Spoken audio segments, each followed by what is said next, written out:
ده فايل بحصيله الاعلانات وفيه النسبه بتاعت حضرتك، اطلع عليها براحتك. اي اوامر تانية يا استاذ طلعت؟ لا اتفضل انت.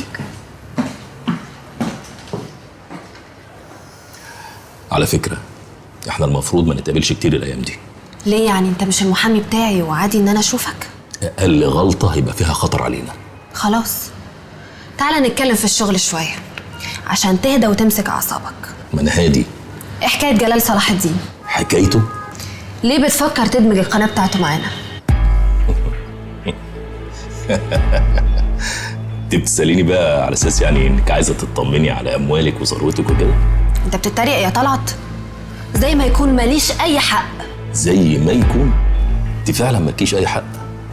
انت مجرد شيخه انا بحركها زي ما انا عايز، واللي اديهولك بعد ما تخلصي كل اللي انا طالبه منك تبوسي ايدك عليه وش وظهر وتشكريني كمان وتقولي لي شكرا يا سياده المستشار.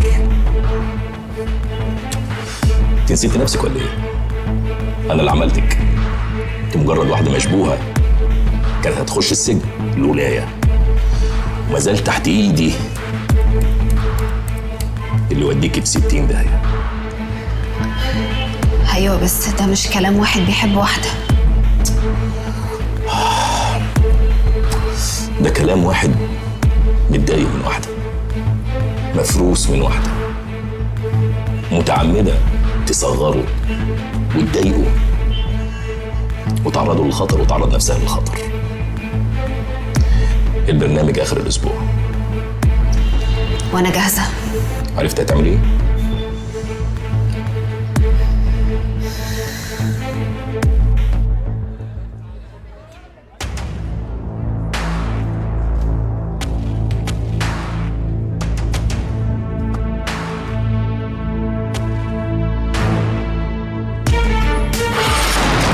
الله جرايه يا سيد، ما قلنا التركايه دي خطر بجد، ما فيهاش غلطات دي.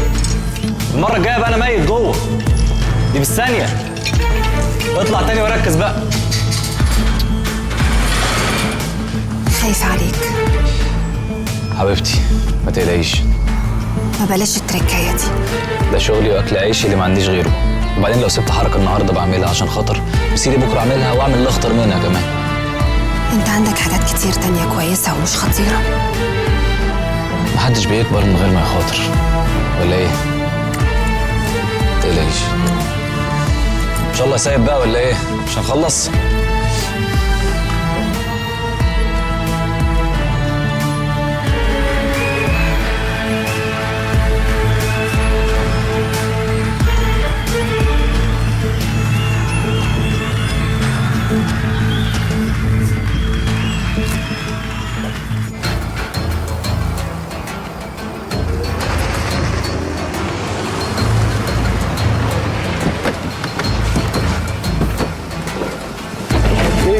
في ايه؟ سامح باشا. هو انت عايز ايه؟ عايز اوصلك في سكتي. انا معايا عربيتي بس الكبير عايزك دلوقتي حالا. طيب اقول له انا هبعدي عليه. خد يا سامح باشا، هتركب معايا بالذوق من غير شوشره وفضايح نحلها ود، ولا شايف حاجه تانيه؟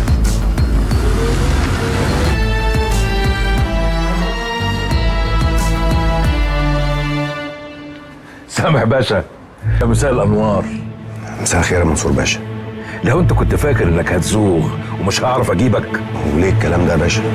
ما انا في بيتي وفي شغلي كل حاجه ماشيه عادي، وبعمل حاجه يعني اليومين دول لو مشيت هدي لك فلوسك كلها وهدي لك فوقيها كمان ال 30% الفوائد.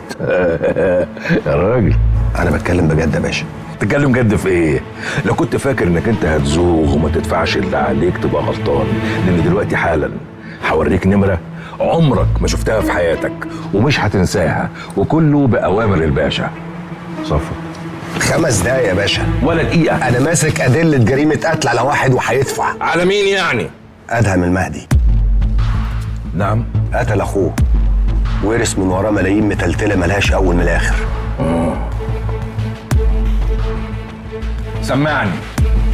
الواد ده مجرم إرادة يا ريس، ولف على بنت سكرتيرة ما اعرفش جندها ازاي وخلاها تقتل اخوه، وانا عندي الدليل المادي اللي يثبت الكلام اللي انا بقول لك عليه. وانت تعمل ايه بالدليل ده؟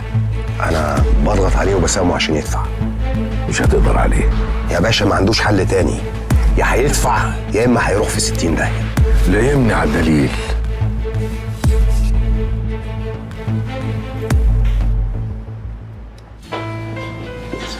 مساء الخير، ازي حضرتك يا مدام ريم؟ اهلا يا استاذ مراد، اتفضل.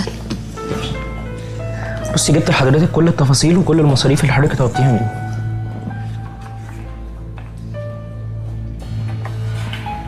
مالك يا مدام؟ في حاجة؟ قلقانه على ادهم قوي. من ايه؟ التركايه المرعبه دي اللي بيقول عليها. بس اكيد هو عامل حساب. انا كنت في المسرح بالصدفه وسمعته وهو بيقول انها خطيره فعلا، وان الاستاف بتاعه لازم يبقى مركز واخد باله كويس. ربنا يستر، انا ما بنامش. طب هو ما قالش لحضرتك هي بتتعمل ازاي التركايه دي؟ لا اساله، انا بخاف اعرف. على فكرة الموضوع بسيط جدا حضرتك، انا ممكن اعمل التركايه دي من غير ما يجرى لي حاجه. ازاي؟ بس انا ما قلتش لحضرتك على حاجه. وانا ما سمعتش اي حاجه. طمني ربنا يخليك. انا شفتهم في المسرح وهم بيظبطوها وفهمت كده هي بتتعمل ازاي. الموضوع زي ما قلت لحضرتك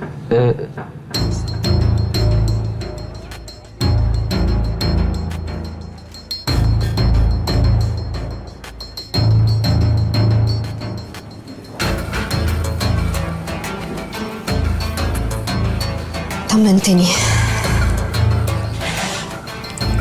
عملت ايه؟ المسرح فاضي. انا كلمت المسؤول عن العمال وقلت لهم مفيش قبض الاسبوع ده، فسابوا المسرح ومشوا.